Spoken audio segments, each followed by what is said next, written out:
just like, okay, so yeah, it's maybe the broad. We haven't started it. Okay, alright. Alright, then I was like, is that the first question or is this a personal question? So, alright, okay. If you tell me on, I'll take you on, then I'll put you on, girl, girl.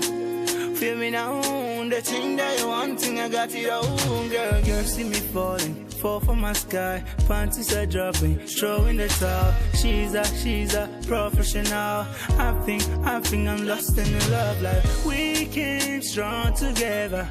She got a strong desire. Up to the morning after. Now she's moving on. She my gypsy girl, she's something to myself. She be mad in my place, she looking at my eye order. She be moving so quick, you never see her coming. She and me one, that's what me say. Hey guys, welcome to Colourful Conversation, and today I have an incredible creative with incredible talent who is also very generous with that talent and shares it every day with the world. And we're gonna discuss with her and chat with her, and hopefully you guys will take something valuable out of this today. Hi Amarachi, how are you? My name is Amarachi Nwosu. So I'm a visual artist, a writer, content creator, speaker. So a few different things. The list keep going on and on. I like that. So as I have said in the intro, you put, and I've been observing your work for a long time, and I really like when you see young people who give generously to the world, and you put a lot of yourself in your work. Who are you? I mean, I think it's kind of hard to really define who you are, because I think as individuals, that's something that we're shaping every day. You know, we're constantly shaping who we are based on the experiences that we have, the people that we meet, and what we spend our time consuming. So, you know, I can definitely say who I'm striving to be more so than I can say who I am, because that to me is always changing. But I definitely would say, as far as who I am, I'm just somebody that wants to add value. So that's how I would wrap everything up. And so I like to add value in different ways and tell stories in ways that I feel people can comprehend and take in. So yeah, that's how I would say who I am. That's wonderful. You said that your experiences, which is basically what you consume. So what specifically as the experience that has changed the way you view the world, and you're like, okay, I need to put something in it? I guess one of the first things, like, I pretty much kind of had an awakening prior to me really going into visual content, in the sense that I didn't see enough of myself and people of color represented in mainstream media, and I kind of caught myself, you know, complaining quite often. So I'd have conversations with my friends and I'd be like, oh, like, I really don't like how this show doesn't have this, or this campaign doesn't have this. And it came to a point where I really just got tired of complaining. And so I decided, okay, like, what can I actually do about this circumstance? How can I change it? How can I impact it? How can I add value? And I think the experiences that I had with consuming information and consuming media is what really inspired me to be a content creator. But I think going to Japan also really inspired me, because it was the first time where it's like people don't have these stigmas about Black people based on their experiences. It's usually based on the media they consume. So it was kind of the first time where it's like, you know what, I get to represent myself, and in a way I represent any other Black woman that comes behind me that this person may meet.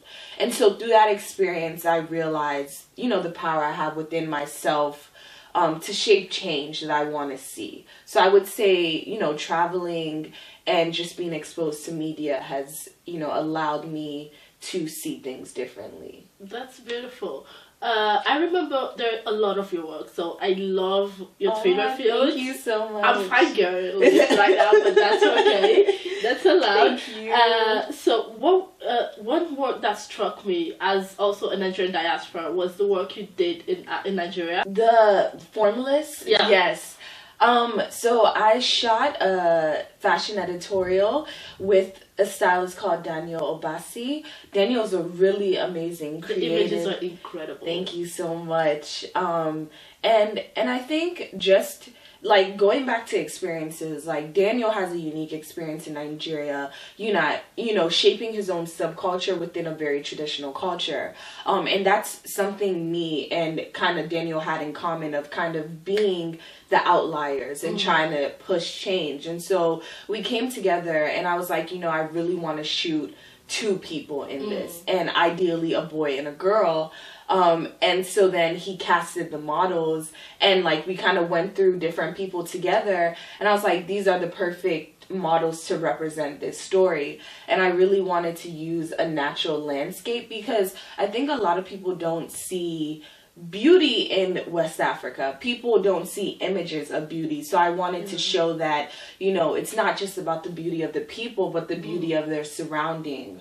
And so we shot it at a beach in Lagos. And that is honestly one of my favorite stories today, just because it also really represented for me kind of like Black love, but also self-understanding, because the models are both quite ambiguous. In a way, the female model, embodies this level of strength, but the male model also embodies strength, but in a way it's not trying to overpower one or the other. It's somewhere where balance is created and you can look at them and see 2 human beings. And so it was really important for me to really stretch those lines of gender roles, because I think that Nigeria, West Africa, and just the Black community in general definitely really push gender roles and traditions on young people. And so I wanted to create imagery that almost shaped a space where this didn't exist. And I think fashion photography in general is something where you can kind of create your own world, because in documentary photography you can't manipulate the surroundings. So fashion is where, all right, we have this vision, let's put it together and create our own How do you replenish and take care of you, though? To create such beautiful work, there is a lot of work that has to happen from the internally inside. I think the number one thing in order to create content is to have self-understanding and understand what is the story that you're trying to tell. And ultimately, you can't really get that self-understanding unless you have self-love. And so I feel like loving myself is waking up every day and making the decision to, one, be grateful for what I have in the present rather than worrying about what I don't have. But also loving myself is understanding that although I am at a certain space, I'm still not at my destination and there's things to work on. So constantly reminding myself of, all right, if I have this negative thought, let me get in the habit of trying to think more positively. Or I'm spending too much time on social media. Let me take time and write in my journal. Let me take time and do something that makes me happy. And so one day I wrote down a list. While I was in Japan. I think in Japan, like, I had all this space of like self-understanding because you're in a foreign place where you don't speak the language completely. So it allowed me to really take the time to reflect a lot. And so I wrote in my journal, what do I do every day? And on one side, and then on the other side, I wrote, what makes me happy? And so I wrote that list and I realized some of the things that I do every day aren't a part of the list that makes me happy. And so I kind of had to make the decision of, let me take time to do more of the things that make me happy, but also let me be in a space where I can be by myself to understand what I need to do to make myself happier. Because I think when you're living in this fast-paced world, you have so much information to consume, but also you have so many other people to please that it's so easy to get lost in the sauce and really not know who you are. And so I think, once again, like, without self-love, there is no self-understanding. So just doing things that make me happy, whether it's writing, whether it's gym, whether it's just taking time to meditate for 15 minutes, like start my day 15 minutes of meditation usually are the days that are the best days because there's a lot more clarity that I have. Listening to music that makes me happy, being around friends that produce positive ideas and energy, because I always say, like, people either add or subtract. So you can be in a space where you go somewhere and you leave that space feeling more inspired, or you leave that space feeling more drained. So consciously surrounding myself around things that produce positive energy and like vibration. That's great. That's marvelous. I'm just like, yeah. Because those are things that I really value, especially energy with people. It's always like on or off, so you never know. You mentioned about having a collection of places and people to make you happy, that you know that the energy gives you good energy. Would you say you have like a clan, you know, like a sisterhood network of people you definitely know on your list to be the best when you need it? Yeah, I definitely do have a clan of people, both male and female. I definitely think it's important to have a sisterhood, because, you know, especially in this creative industry, there's not that many women. So having women that understand your experience, but women that also can teach you things about experiences you may not have had yet. So I definitely do keep mentors around me, because I think mentors and having older people who have a different understanding is important. But then I have friends who, like, I may have a friend that is just like super wise, and like when I'm down spiritually, I can go to that person and expect them to at least bring me some level of understanding I didn't have before. But then sometimes you have friends that just like make you laugh and make you feel like, why am I taking life so seriously? Like, we only have this one life to live. Like, live and enjoy. It's not just about work, work, work. Like those friends that remind you, yo, chill and have fun. Just enjoy yourself.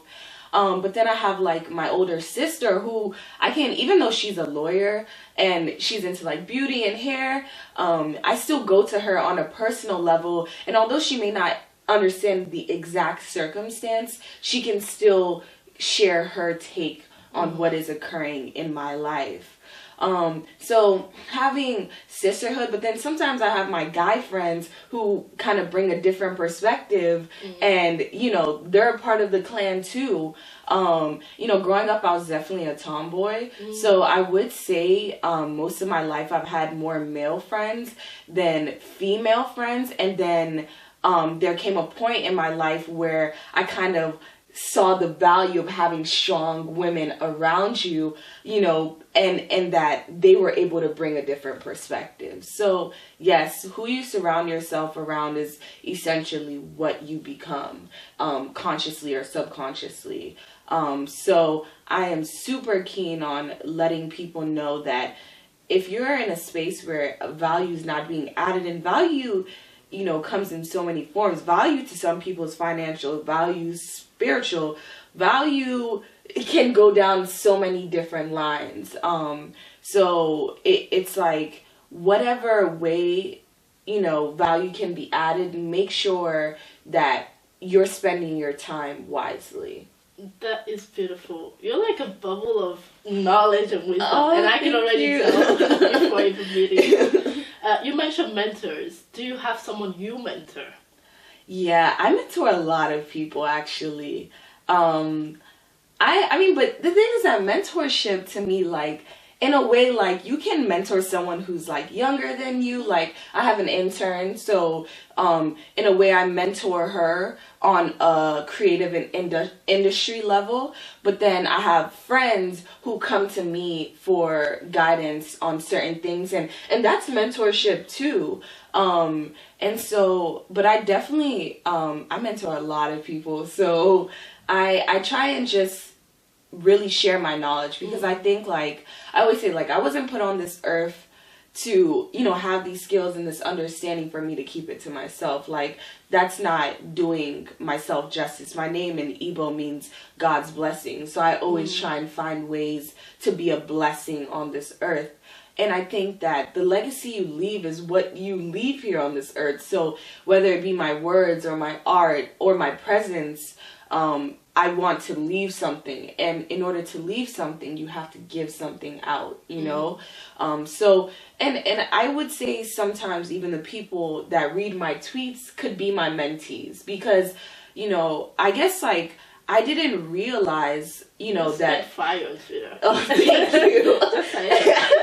Thank you so much. I guess I didn't realize how people were impacted by my words, because I used to I have journals like for days with words and things that I've learned, and I used to read my journals as my own self-help book. And one day I was just like, damn, this is like a really good self-help book. I was like, maybe I should just, I'd always put out little tweets, but I was like, maybe I should be consistent with it. And since I've been consistent with it, it's not just, you know, my followers looking at it. It's like people sharing it with their friends, and it can be a source of wisdom to share, and that allows my work to be something that someone else can add value to another person through, you know? Yeah. So this is beautiful. And one thing that I actually took from your Twitter, I was reading, and you just mentioned it about the value of the things you have in you, and the talent deposited in you is meant for others and for the world. And I just want to say, there is an argument from people who claim to be the devil's advocate that creatives give too selfishly. But how do you survive as a creative in a capitalist world? Well, I am a businesswoman. Okay. So, you know, when people come and say, "Hey, Amara, you want to do this project?" I'm like, yeah, sure. I would definitely love to have a better understanding of what it is, and then I can give you my rates. A lot of people are afraid to be like, this is what I can produce, and this is how much it costs for me to produce this. But I am not that person. I'm not afraid to let you know that I'm trying to add value, and in order to be in a space where I can do this and survive, I need to be able to financially have stability. And you know, if it's a project that takes a lot of time as well, it's important to ask those questions like, how is value being added to you, you know? And so I think, especially as women, a lot of women are scared to be like, hey, this is my rate. But I just learned that hey, I'd rather be known for the person that, you know, oh, she was kind of expensive, so I wasn't able to work with her, then, oh, go work with her, she's doing it all for, you know, for free, you know, your reputation is your legacy.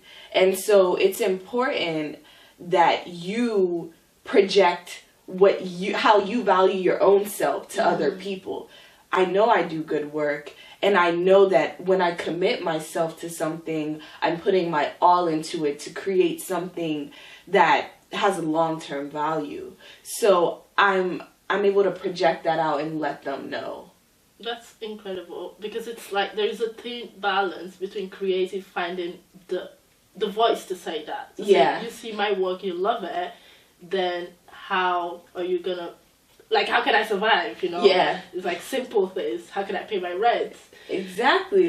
You have to, but also it's the budget also matters, because if you don't have a certain budget, sometimes you can't create the best content.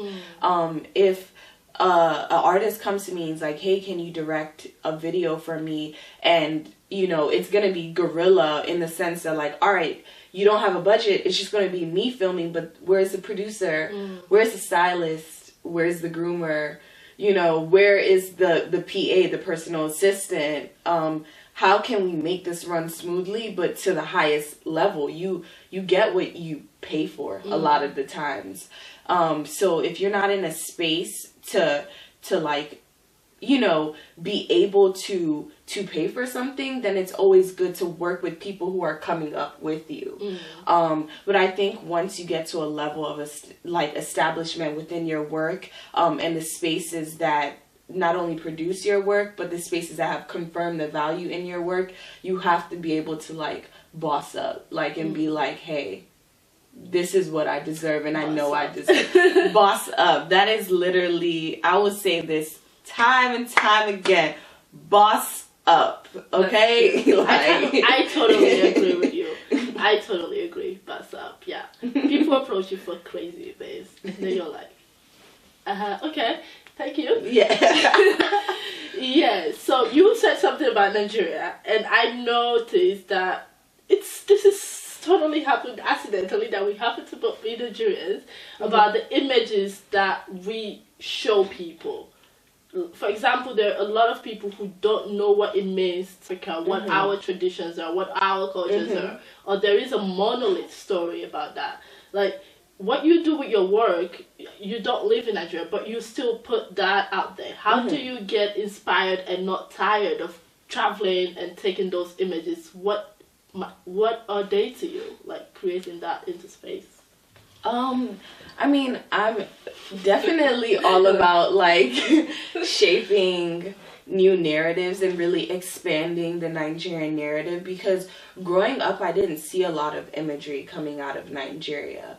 And so, you know, I would go visit and I would take my little digital camera I had when I was younger and take pictures and like show my friends on, you know, these travels and experiences that I had, and they're like, whoa, like we didn't even think like they had big houses in Nigeria.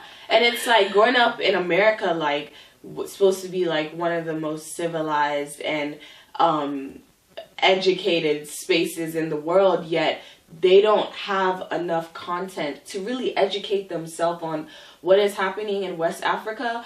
I was just like, all right, how can I help shape this change? Because ultimately we're shaping history at the end of the day. If there's no images out there now, this is all people are going to know 50 years from now about what was happening. And if nobody's creating that, it never happened. Because, you know, one thing also I've learned about just like my Black history and understanding, like, for example, I'm from Benin City. My mom's from Benin City. And so in Benin, I know that they had lit up streets in Benin hundreds, like over 100 years ago. And they wrote it in like history books.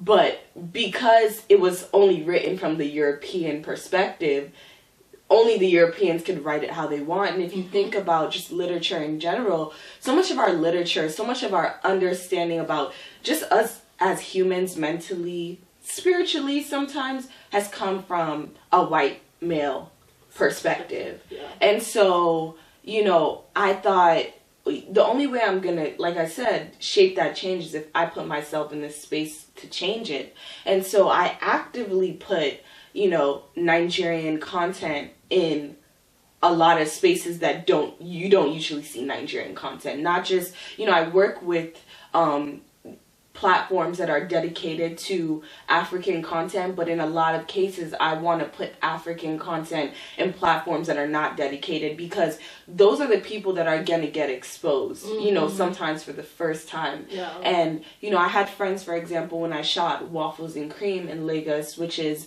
Nigeria's first skate collective, a lot of people were really shocked to see something that, you know, they see every day happening in America, happening in Nigeria, and seeing that, you know, these kids aren't begging for anything or begging for any attention. They're just there having fun. And, you know, skate is definitely one of those things that bridges a lot of gaps, because skateboarding is something that happens all over the world. And skate brings music in, it brings clothing in, it brings culture in. And so I really have always had this interest in skateboarding, especially because at a young age I skateboarded, but I never saw, you know, young African people represented in that space. I'd seen South Africans, I'd seen Ethiopians, but not West African people. So it's just consciously filling those gaps and making sure they're in spaces where they can be impactful. Thank you. One last question, I promise. I want you to tell me 3 women, both dead and alive, that have inspired your work, whether African or non-African. So in general, just like, I guess, people who have inspired me, Well, Chimamanda Ngozi Adichie, of course, because The queen. yeah, the queen, because like Americana, like I actually read Americana in Japan, and wow. so it was just like, whoa, this was like the first time I thought the character was me in some spaces. I was just like, whoa, is she, like, it was the first time I could really align myself with a character. And so that and the irony is that, like, when I brought the book out in Tokyo, one of my friends, a Chinese girl from Hong Kong, was like, I love that book. And I'm just like, wow, What? this is like universal, that even though this is an experience that aligns so closely with me, like these names are names of my family members, there's someone else that can still relate to it. And so I think that's cohesive creation, where it's universal understanding. So I would definitely say her. I also love Kelly Coltrane. Kelly Coltrane started People's Revolution, which is a fashion PR company, and she's written 2 self-help books, Normal Gets You Nowhere, and If You Want to Cry, Go Outside. And so she's definitely a radical feminist, but also someone who's in touch with her spiritual understanding. And so I really have just loved her understanding of business, but also having time to like have self-isolation and understanding, because especially in fashion that goes by so quickly, you can easily get caught up in everything around you. So her books are really amazing. I'm saying a lot of authors because I feel like I can only truly understand kind of like an individual when I kind of read their work, or see their work in some sense.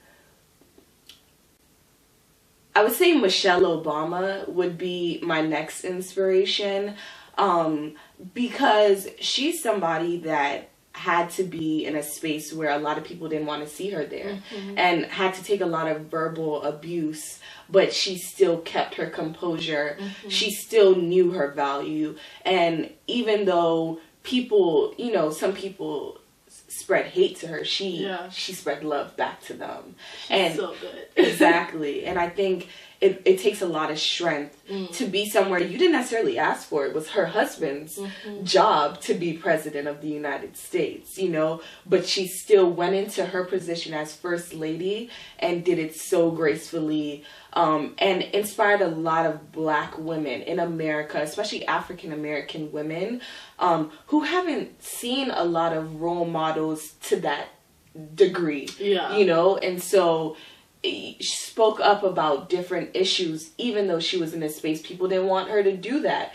But one thing that she didn't do it in a way where, people could even feel attacked remotely. She did it in a way where it was educational, but it connected with people on an empathetic level, that this is what's happening in the world, and I'm going to break down to you exactly what's happening, why it's happening, and why you should care about these issues.